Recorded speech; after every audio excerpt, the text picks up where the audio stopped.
आपके हाथ में अभी जो 500 का नोट है, क्या आपने कभी सोचा है कि यह सिर्फ एक कागज नहीं है, यह पूरे दिन में कितने जिंदगियों को छू सकता है। सुबह किसी के हाथ में तो दोपहर किसी के दुकान पर और शाम को किसी परिवार की जरूरत पूरी करता है। एक 500 का नोट कई लोगों की कहानी लिख सकता है, लेकिन आखिर एक 500 का नोट कहां कहां जाता है। आज हम एक 500 की नोट की पूरी यात्रा देखेंगे।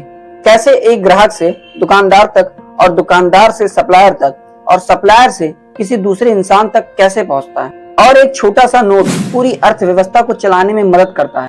हर दिन करोड़ों रुपए लोगों के हाथ से गुजरते हैं, लेकिन क्या आपने कभी सोचा है कि एक नोट की कहानी कहां से शुरू होती है। एक 500 का नोट बैंक सिस्टम के जरिए लोगों तक पहुंचता है, फिर एक दिन वह नोट किसी के जेब में जाता है। मान लीजिए राहुल नाम का एक लड़का है, वो घर से निकलता है, उसकी जेब में एक 500 का नोट है। वह सोचता है कि आज इस पैसे का कुछ चीज खरीदूंगा, लेकिन उसे यह नहीं पता है कि आज यह नोट सामान नहीं खरीदेगा, बल्कि कई लोगों की जिंदगियों में घूमेगा। राहुल रास्ते में एक दुकान पर जाता है, वह 200 का सामान लेता है और दुकानदार को 500 रुपया दे देता है। अब यह एक नोट राहुल की जेब से निकलकर दुकानदार के पास पहुंच गई, लेकिन कहानी यह खत्म नहीं होती, क्योंकि दुकानदार इस पैसे को रख कर बैठा नहीं रहेगा। उसे भी अपनी दुकान चलानी है, उसे भी सामान लाने हैं, बिजली का बिल देना है, कर्मचारी को भी पैसा देना है।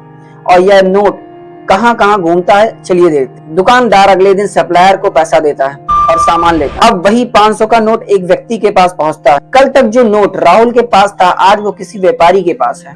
यह दिखाता है कि पैसा सिर्फ खर्चा नहीं करता, बल्कि वो घूमता है, और जब पैसा घूमता है तो बाजार भी चलती है। किसी भी अर्थव्यवस्था में पैसा तभी ताकत बनाती है जब वह लोगों के बीच चलता है। लेकिन अगर लोग पैसा खर्चा करना बंद कर दे तो फिर दुकानदार की बिक्री कम होगी और रोजगार पर असर पड़ सकता है। यही कारण है कि बाजार में पैसे की प्रवाह बहुत प्रभावित करती है। एक छोटा सा 500 का नोट बहुत लोगों की जरूरत पूरी कर देता है। सोचिए, 500 का नोट किसी छात्र की किताबें खरीदने के लिए आता है, और किसी परिवार के लिए राशन ला सकता है, और किसी छोटे व्यापारी के लिए सामान खरीदने की मदद कर सकता है, और किसी मजदूर की मेहनत की कमाई भी बन सकती है। पैसा खुद कुछ नहीं करता, लेकिन लोगों के हाथ में जाकर उसकी कीमत बढ़ा सकता है, क्योंकि असली मूल्य सिर्फ पैसे में नहीं, बल्कि उससे पूरी होने वाली जरूरत में होता है। हम अक्सर सोचते हैं कि हमारे पास पैसा कितना है, लेकिन यह भी जरूरी है कि पैसे इस्तेमाल कैसे किया जाता है। एक 500 का नोट किसी के लिए छोटा खर्चा हो सकता है और किसी के लिए पूरे दिन की मेहनत। इसीलिए पैसे की असली ताकत सिर्फ कमाने में नहीं,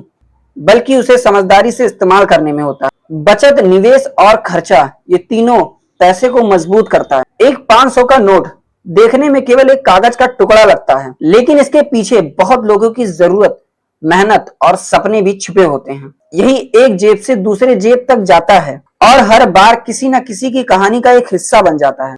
तो अगली बार आपके पास जब 500 का नोट आए, तो सिर्फ उसकी कीमत मत तय कीजिए, उसके पीछे चल रही यात्रा को भी समझिए, क्योंकि सिर्फ पैसा खर्चा नहीं करता, पैसा लोगों को और समाज को एक माध्यम में जोड़ता है। और आखिरी में एक सवाल आपसे, अगर आपकी जेब में 500 का नोट हो, तो आप उसे खर्चा करेंगे या निवेश करेंगे या फिर बचाएंगे?